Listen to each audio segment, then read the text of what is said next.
talvez até um pouco mais da metade, 230 anos, foi de escravidão. É bom lembrar que houve o período de prosperidade no Egito, o período em que José governou. E depois de José veio outro faraó que manteve a orientação de José, até que aquele faraó que conheceu o trabalho de José morre e nasce um novo rei, um novo faraó, que não tomou conhecimento dos feitos de José e escravizou os descendentes de Abraão. Bem, nós conhecemos a história. Deus levanta a Moisés e Moisés liberta este povo com uma promessa de tirar o povo da terra do sofrimento, da terra do Egito, e levá-lo para a terra que mana leite e mel, para a terra de Canaã. Canaã originalmente fora dada a Abraão. Então a terra pertencia a Abraão, e este povo que é descendente de Abraão, que está saindo do Egito, vai voltar para a terra que originalmente pertencia ao patriarca. Uma terra que mana leite e mel, a terra que o cacho de uva é tão grande que era preciso ser levado, conduzido por uma haste no ombro de 2 homens.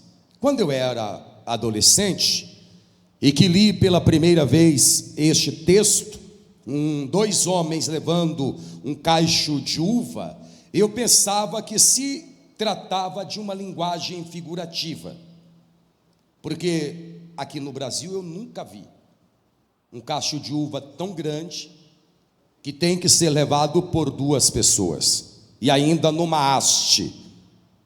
Eu nunca tinha visto. Então eu pensava que se tratava de uma linguagem figurativa e não literária, não literal, uma figura de linguagem.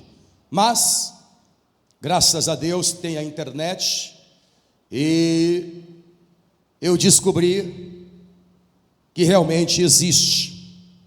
Divide a tela, Cauã. Passa as fotos, por favor. Olha isso. Então não é uma linguagem figurativa, ela é literal.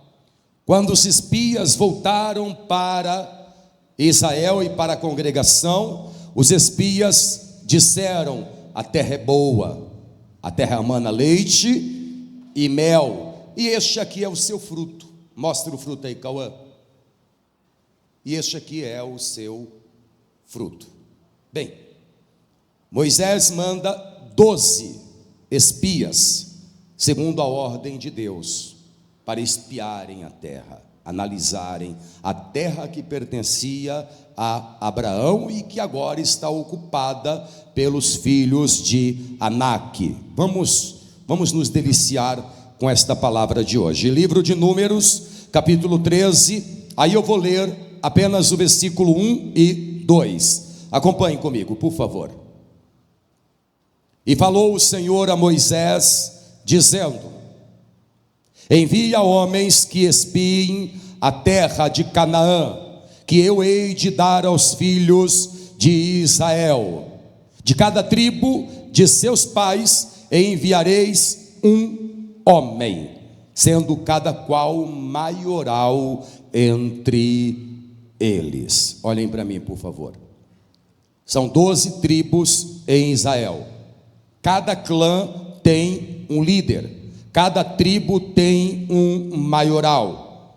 Deus, quando dá ordem a Moisés, Deus diz: eu não quero que qualquer pessoa vá espiar a terra. Eu quero que de cada família, de cada clã, de cada tribo, vá um maioral, vá um líder, um chefe de cada tribo, um cabeça de cada tribo. Levantem as mãos aos céus e diga: eu sou o cabeça da minha casa. Diga com fé: eu sou o cabeça da minha casa. É a você que Deus vai enviar. Entendeu aí? É a você. Eu vou reler o versículo 2, a parte final do versículo, e cada pessoa que está aqui comigo na sede da Paz e Vida, em Santana, São Paulo, capital Brasil, vai repetir após mim em bom som e em alta voz. Vamos lá? De cada tribo, mais alto para todo o Brasil ouvir, de cada tribo de seus pais enviareis um homem,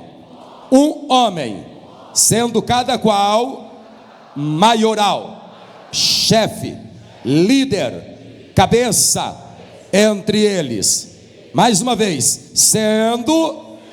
sendo cada qual maioral, líder, chefe, cabeça entre eles. E aí, você crê na palavra de Deus? Você crê que Deus está aqui, quer e vai falar com você através da sua santa e poderosa palavra? Então vamos dar agora para a palavra do Deus vivo, que é digna de toda honra e de toda a aceitação, a maior, a mais poderosa, a mais verdadeira e a mais sincera salva de palmas. Vamos aplaudir. Pai querido e Deus bendito, santo, vivo e verdadeiro, agora a tua santa, poderosa e incorrigível palavra vai ser pregada. Venha o Senhor mesmo e use os meus lábios, use a minha vida, use, Senhor, o teu servo, este teu humilde servo, para transmitir a tua poderosa palavra. Que fique claro que o servo não é maior do que a mensagem, o evangelista não é maior do que o evangelho. Então use o evangelista para anunciar o teu evangelho, use o teu pregador para falar da tua palavra, e que a tua palavra vá e prospere naquilo para o qual ela está sendo enviada, em nome do Senhor Jesus, amém. Diga amém, Senhor. Levante as duas mãos aos céus e diga: eu sou cabeça. Então senta aí, cabeça.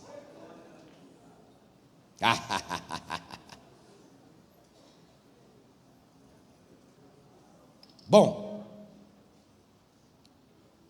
Deus deu ao povo de Israel, na verdade Deus vai devolver ao povo de Israel a terra que já pertencia a Abraão, porque o povo que estava no Egito era a descendência de Abraão. No entanto, por falta de ocupar a terra, no período que o povo de Israel, os descendentes de Abraão, estiveram no Egito, a terra foi invadida e possuída pelos filhos de Anak. E quem são os filhos de Anak? São os descendentes de gigantes. Números capítulo 13, versículo 33, parte A do versículo. Vejam, acompanhem. Também vimos ali gigantes, filhos de Anak, descendentes dos gigantes. Enquanto o povo de Israel esteve no Egito, os filhos de Anak, que são descendentes de gigantes, possuíram a terra de Canaã. E que terra é esta? Terra que mana leite e mel. A terra das oportunidades, a terra da riqueza, a terra da prosperidade, a terra que o fruto é tão grande que 2 homens precisam levar um cacho de uvas. Bem, quando este povo, os descendentes de Abraão, saem do Egito, Deus diz a Moisés que este povo voltará para a terra de Canaã, voltará a possuir aquilo que originalmente pertencia ao povo. E para isso, Deus ordena a Moisés que separe 12 espias, 12 cabeças, 12 líderes, cada líder, cada maioral representando a sua tribo, para que estes maiorais vão até a terra prometida, terra boa, terra que mana leite, mel, terra das oportunidades, para espiar e possuir a terra. Bem, qualquer pessoa pode ser um espia, qualquer homem, qualquer mulher pode ser um espia, mas nem todo homem e nem toda mulher tem a capacidade de ser líder, de ser cabeça. Embora os 12 fossem líderes dos seus clãs, das suas tribos, cada qual maioral da sua tribo, nem todos os líderes pensavam como cabeça. É por isso que hoje, dentro desta mensagem, eu vou mostrar para você as atitudes de uma pessoa que vive apenas como espia, que só observa, que só olha, e uma pessoa que, não obstante a espiar, é também uma possuidora. Há uma diferença entre o espia e o possuidor. O espia pode ser um possuidor, mas nem todo espia tem a graça de possuir. Um possuidor pode ser um espia, mas nem todo espia pode ser um possuidor. Diga comigo, um possuidor pode ser e é um espia, mas nem todo espia é possuidor. Vamos ver isso? Como pensa apenas aqueles que espiam? Primeiro, a terra é boa. Tem riqueza nela. Certo?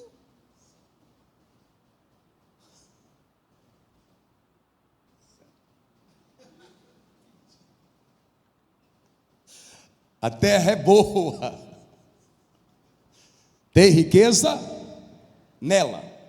Este é o relato dos 12 espias.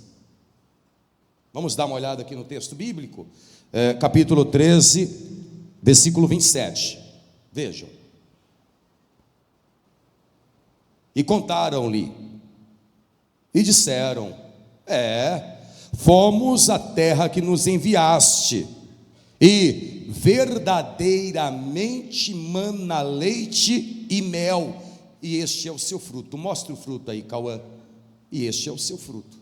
Realmente, a terra é boa, há riqueza nela, e este é o seu fruto. Eles levaram um cacho de uvas no ombro de 2 homens, sobre uma haste, e apresentaram a Moisés e a tribo de Israel. A terra é boa, nós vimos, testificamos, mana leite e mel, e este é o seu fruto. Como pensa o espia? Aquele que só olha. Segundo, a terra é boa, a terra é rica, mas já tem gente lá, já tem dono. O fruto é bom, a terra é boa, é a terra das oportunidades, é a terra da promessa, é a terra da riqueza, mas já tem dono. Dá para nós não. Mas a terra já tem dono. Esse é o pensamento de quem só espia. Vamos dar uma olhada aqui no capítulo 13 ainda, agora versículo 28 e 29. Olha o pensamento deles. Acompanhe. O povo, porém, que habita nesta terra é poderoso, e as cidades fortes e muito grandes, e também ali vimos os filhos de Anak.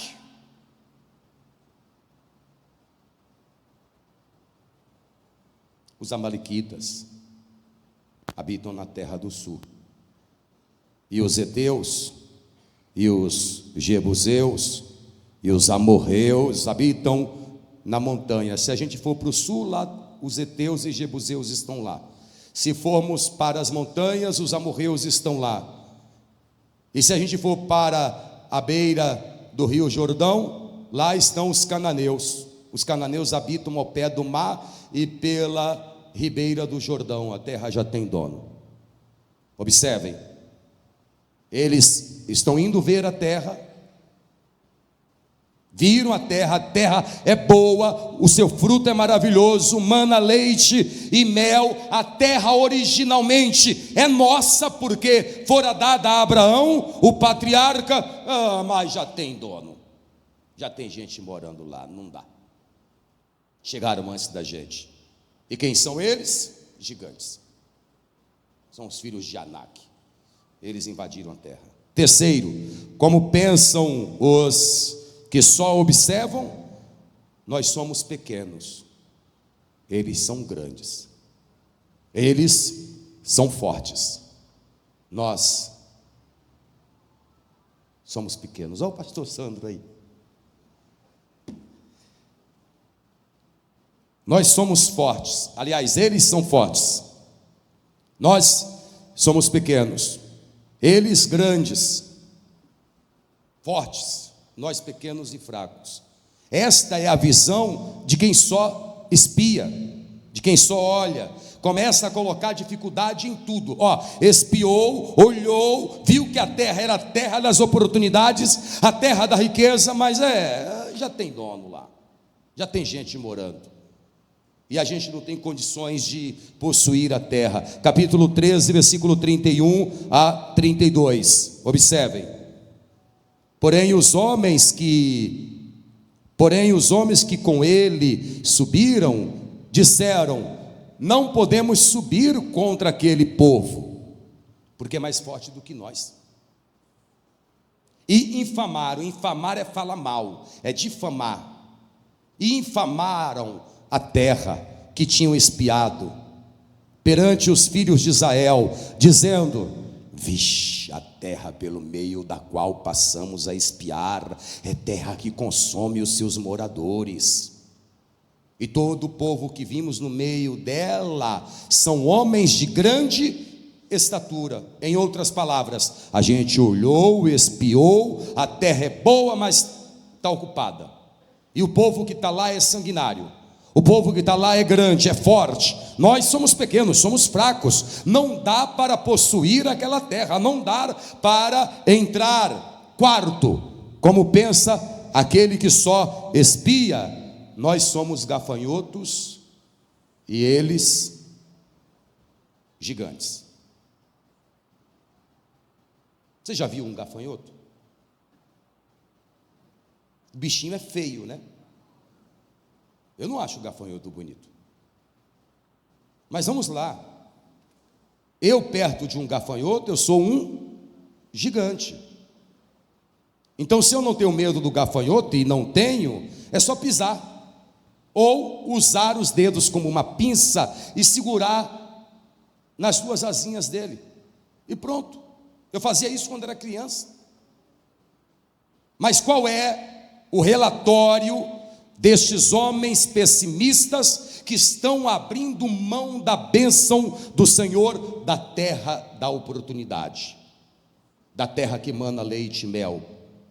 Nós somos gafanhotos, eles são gigantes. Capítulo 33 do versículo 13. Vejam, acompanhe aí comigo, olha o que eles dizem. Números capítulo 13, versículo 33.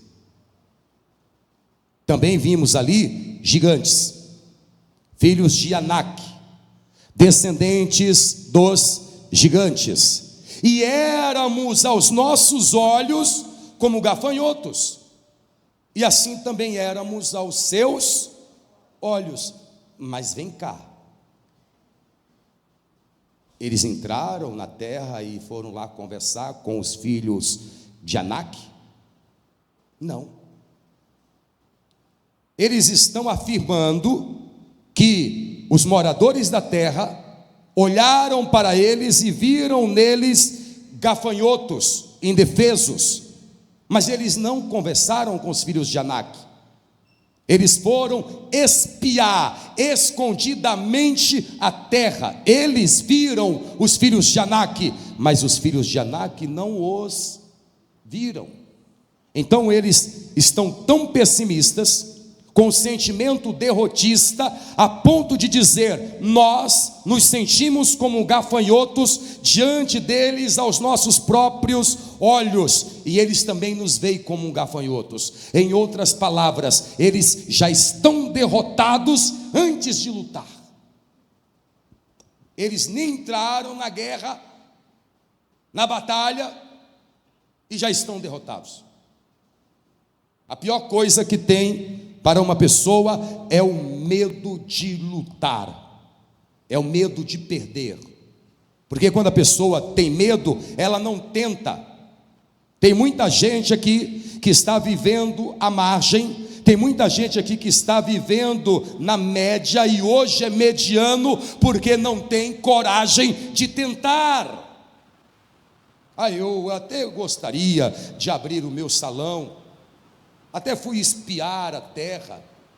Eu olhei ali naquele bairro, está cheio de mulher feia naquele bairro. Mas se eu abrisse o meu salão ali, eu ia embelezar aquelas mulheres feias. Porque não existe mulher feia, existe mulher que não vai no salão. É ou não é? Se a mulher for no salão e der uma garibada, uma arrumada na trouxa, ó, der uma arrumadinha no cabelo, fizer um ajuste na cara, pronto, já resolveu. Então a pessoa, ela tem a capacidade, ela olha o bairro, ela olha o ponto e diz: caramba, se eu montasse o meu negócio aqui, eu ia arrebentar. Olha quanta gente que precisa do meu produto. Se eu montar o meu restaurante aqui, olha quantas empresas, quantos prédios estão levantando aqui neste bairro. Se eu montasse o meu restaurante aqui, se eu trouxesse uma filial da minha loja para este ponto, olha quanta gente, parece um formigueiro, eu vou arrebentar de vender. O espia vai olhar, mas se ele tiver um pensamento pessimista, ele vai dizer: a terra é boa, o lugar é bom, mas é caro, né? Isso aqui não é para o meu bico. O lugar é muito bom, mas eu não tenho gabarito, eu não tenho condições de abrir aqui. E se eu abrir, investir o meu dinheiro e perder? É a visão de quem só olha. É o caso do moço que já está aí com 50 anos e ainda é solteiro e não namora, mas espia que é uma beleza.